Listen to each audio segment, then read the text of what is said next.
Indianápolis 2024 All-Star. É um belíssimo evento. Essa é uma manhã de domingo, gostosa, de frio. Indianápolis respira mesmo basquete, tem muitos fãs. A gente, como brasileiro, a gente tem que buscar algo, né, no passado. Acho que quando a gente está em Indianápolis, a gente tem que revisitar coisas. Eu sei que teve o Pan-Americano de Indianápolis aqui em 1987, que quem acompanha o basquete no Brasil sabe muito bem. O Brasil ganhou do time americano na época, né? 120 a 115, ganhou a medalha de ouro aqui mesmo, aqui em Indianápolis. A gente estava jogando um jogo que a gente sabia que era importante demais aquele jogo. Tanto que ele mudou a regra, né? Antes era proibido jogar na NBA e nas seleções. E depois os caras bateram na porta da FIBA e falaram: escuta, precisamos botar os nossos melhores, senão a gente não vai voltar a ganhar. E foi isso que aconteceu. E se não bota os profissionais, eles não ganham mais. E a gente já sabia disso. Então a gente estava jogando aquilo como se fosse parte da nossa pele. Eu adoro falar desse tema, rapaz. O Pan-Americano é um negócio assim absurdamente especial para mim. Então, a vitória do Brasil meio que derrubou todo um sistema de organização americana, né? Total. Que eles não esperavam de forma alguma. Então a gente aproveita que está aqui em Indianápolis, passeando pela cidade, que é palco do All-Star 2024, para tentar revisitar essa história. Então vamos procurar onde foi esse torneio pan-americano, onde foi essa final em agosto de 1987. Vamos direto para o túnel do tempo.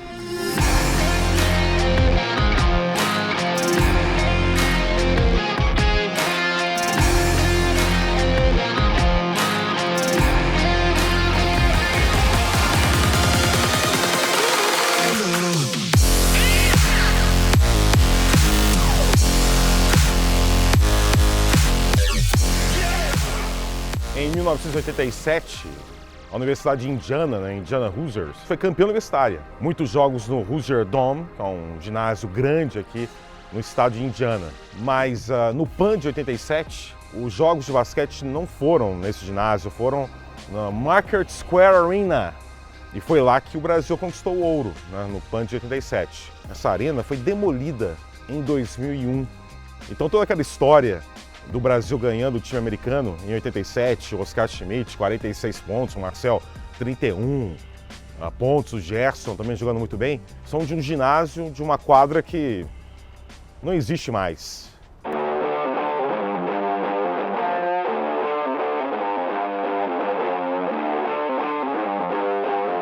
Em 23 de agosto de 1987, na Market Square Arena, 16.408 espectadores assistiram à vitória brasileira, 120 a 115, contra o time norte-americano. O Brasil foi 10 de 25 do perímetro e o time americano 2 de 11.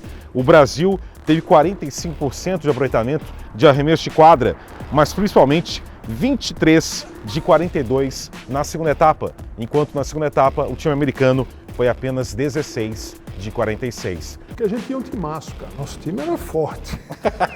Uma verdadeira arrancada ofensiva, uma verdadeira explosão de ataque do Brasil na segunda etapa, na Market Square Arena, pelo ouro do PAN de 1987, aqui em Indianápolis.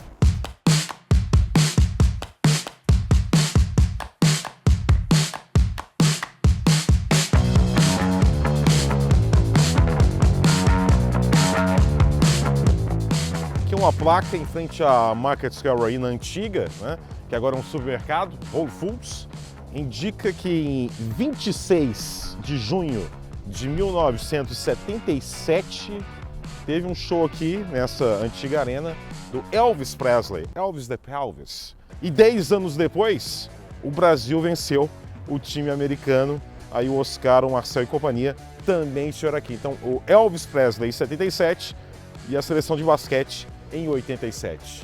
E o Prime Video agora em 2024.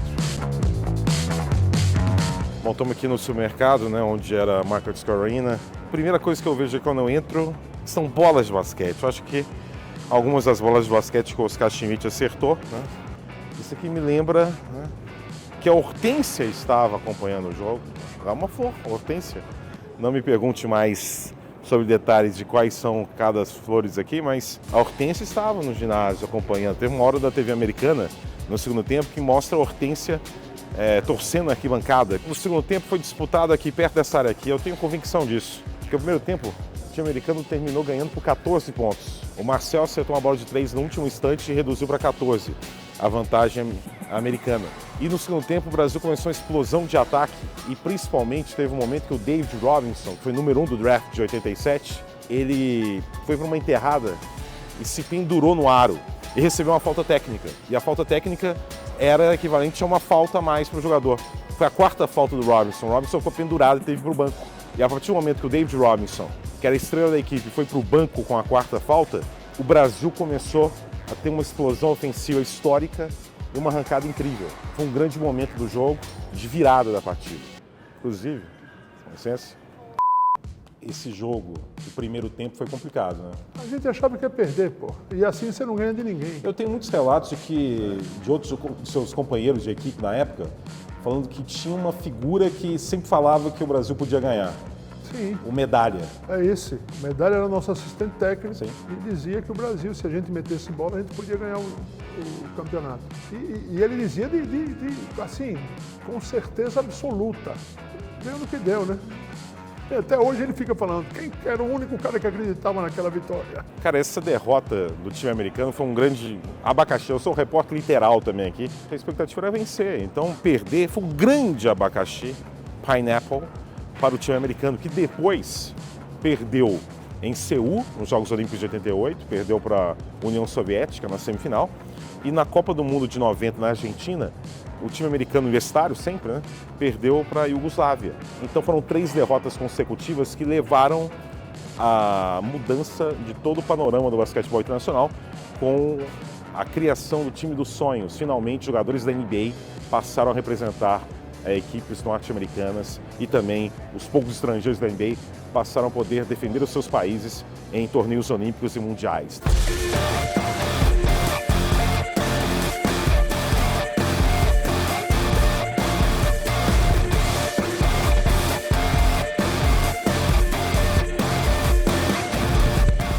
Vou ligar então para o pessoal que esteve em ação naquele 23 de agosto de 1987 aqui na Market Square Arena, aqui em Indianápolis. Vou começar com o Kadum, armador, que entrou em ação ao longo do jogo, até em um momento importante de defesa, substituindo o Guerrinha. Ô Kadum, tudo bem? Tudo bem, e você? Tudo ótimo. Eu tô passando um frio danado aqui. Eu tô exatamente aqui num estacionamento onde era a Market Square Arena. Nossa senhora, que legal.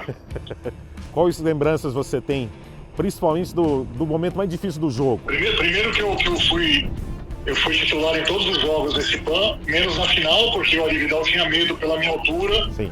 Dos baixinhos americanos me roubarem a bola. Eu também tinha muito medo disso, né? Eu não me lembro assim muito negativamente do lado de estar perdendo de 20. Perdendo de 20 ele estava jogando à vontade. A pressão maior foi quando a gente realmente empatou e passou à frente. Daí não foi, que a gente gosta de falar, não foi assim, tipo, um lance, último lance do jogo, acabou, passou à frente e ganhou o jogo, né? Então nós passamos à frente, faltavam 10 minutos para acabar o jogo ainda.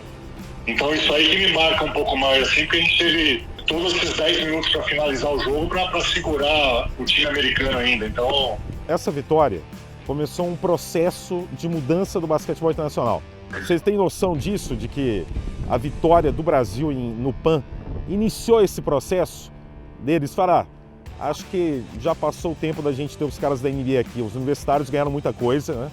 Mas já era hora de começar a mudar porque o resto do mundo estava evoluindo. É claro que a gente não teve isso no primeiro momento, nos anos seguintes, né? Mas ao longo dos anos, e até chegar à Olimpíada de Barcelona, a gente percebeu que aquilo tinha sido o início de um processo americano e global de tentar que todos os jogadores da NBA jogassem por seus países, né? Então, aos poucos, a gente foi percebendo a grandeza daquele nosso feito. É uma honra pra gente, né? A gente vai uma viagem, participar de algum evento, ou viagem internacional que a pessoa conhece, um evento de basquete, a pessoa vem falar, vocês foram os responsáveis pela mudança no basquete. Nossa, isso aí enche a gente de orgulho, né? E você pode falar para sempre que, ó, quando o David Robinson, que foi campeão de NBA, sempre você pode falar, não, eu joguei num time que ganhou dele, né? E curiosamente, eu trabalhei nos Estados Unidos como comentarista, né? E a sede era na Flórida. E quando o San Antonio veio jogar na Flórida, nós pedimos para fazer uma entrevista com o David Robson. Eu seria o cara que ia falar com ele, e daí os caras, como de costume, qual vai ser a pauta da entrevista? A pauta, nós temos aqui um comentarista que jogou o Pan-Americano e vamos querer conversar com o David Robson sobre o Pan-Americano. Aí ele negou, falou, não, de jeito nenhum. Eu posso fazer a entrevista, claro, mas não podemos falar do Pan-Americano. Então a gente não quer. E na hora do hino, o pessoal teve que correr para acertar o hino do Brasil, né? Ninguém estava esperando que ia tocar o hino. Primeiro que não tinha o hino, tiveram que sair correndo atrás um pouco. Eles inverteram a premiação, fizeram a premiação do masculino antes do feminino. O feminino jogou na preliminar, né? Os Estados Unidos ganhou. Somente para terminar o Pan-Americano com o hino americano e com a bandeira americana subindo. Também, um negócio que marcou bastante para eles também essa derrota, tenho certeza. A gente está em Indianápolis. Até mostrar para você, a gente está aqui no estacionamento onde era a Market Square Arena. Em 87. Que maravilha! Né? Foi demolido, né? Exato. Foi demolido em 2001, né? O americano tenta apagar a história, mas é impossível, né? Não tem jeito, a gente está aqui para isso. Então, como a gente está aqui para a cobertura do All-Star, a gente teve essa ideia para falar um pouco de 87. Para dizer a verdade, nenhum de nós acreditávamos que poderíamos vencer, né? Temos que jogar real. Assim, no sentido que o primeiro tempo, um desastre, né? E no segundo tempo, depois dos 5 minutos do segundo tempo, mudou tudo, né? A partir do momento que David Robson saiu, mudou completamente o jogo, Marcel, Oscar metendo de tudo quanto é lado, eu, Gessão, e terminou que deu certo tudo e vencemos o jogo que entrou para a história. É o estilo de jogo que impôs a seleção americana não saber jogar na mesma frequência. A partir do momento que você tem qualidade de fora para equilibrar esse jogo forte, cara, os americanos falaram, nós vamos ter que trazer os profissionais para ter um pouco mais de talento, atleticismo, jogadores mais preparados e até intimidar os adversários, porque você enfrentar o David Robinson, mesmo sendo o número 1 do draft, mesmo sendo campeão mundial, é uma coisa. Você enfrentar o Michael Jordan, você enfrentar um jogador de primeira prateleira de NBA é uma situação completamente diferente. Mas assim, teve ajuda sim. Eu acho que o Brasil, ele ajudou a plantar essa semente junto com alguns lados por conta da qualidade dos adversários. Foram duas coisas. A primeira que no universitário não tinha arremesso de 3 pontos, passaram a ter. Você tem uma ideia, o meu técnico americano, quando eu joguei nos Estados Unidos, joguei 1 ano numa universidade, na Bradley. Ele não me deixava arremessar daquela distância. Eu já arremessava. E aí, um dos maiores elogios que eu recebi foi anos depois, que quando saiu esse negócio de arremesso de 3 para todo mundo, ele falou assim, se tivesse arremesso de 3 pontos na época, eu ia deixar você arremessar. Falei, nossa, tem uma importância muito grande, porque nós mudamos o jogo de basquete. O jogo de basquete mudou lá em 87. A turma começou a valorizar esse jogo aí. Aquele time horroroso que eles jogaram lá do Dream Team. Os caras me perguntam assim, qual foi a sua emoção de jogar com o Dream Team? Eu falei, vai passear.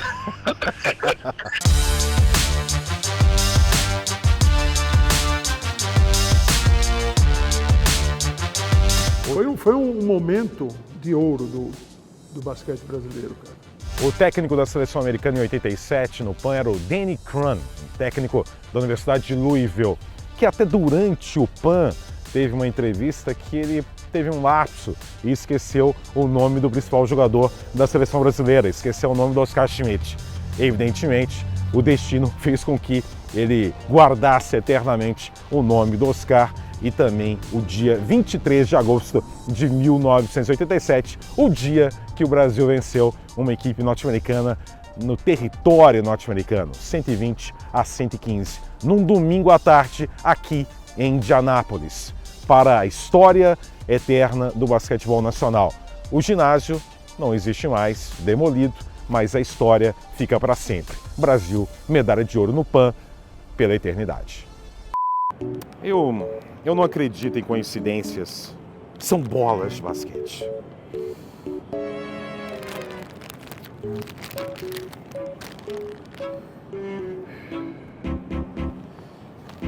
É melhor fazer isso, senão você não serei preso.